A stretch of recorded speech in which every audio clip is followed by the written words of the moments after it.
From the Cruise Radio studio in Jacksonville, Florida, this is Cruise News Today with Doug Parker. Good morning. Here's your cruise news for Monday, February 28th, 2022.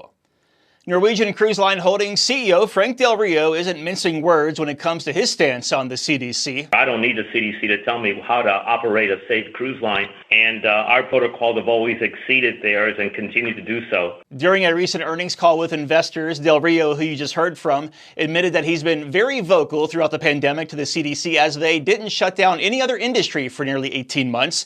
He continued that the CDC continues to have policies towards cruise lines that aren't seen anywhere else in the travel sector, and he hopes that policies will lighten up over time. 3 more Norwegian Cruise Line ships are scheduled to reboot service over the next few weeks. Last week, Norwegian Cruise Line announced that starting March 1st, children under 12 will be able to sail without being vaccinated. And thanks to an observant cruise passenger, Celerity Apex was able to come to the rescue of 3 migrants that were stranded at sea on a raft over the weekend. Apex was sailing around 50 miles north of Cuba when the navigational team was alerted by a guest. The ship positioned itself to retrieve the migrants, to give them food and water, and board them until the Coast Guard arrived. Apex then continued its voyage to Fort Lauderdale to wrap up its 7-night cruise. The code of the sea is to always help another in distress on the open waters. And finally, chalk it up to a breakdown in communication. Although the Coast Guard received a man overboard report from Carnival Valor on Saturday, it appears that the incident was a misunderstanding involving a 74-year-old guest with heart attack-like symptoms.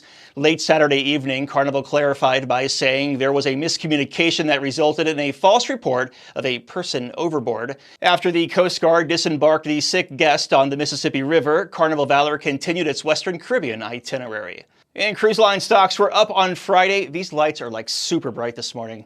Carnival Corporation up 2%, 21.10. Royal Caribbean up 3%, 83.76. And Norwegian up 2%, 19.65.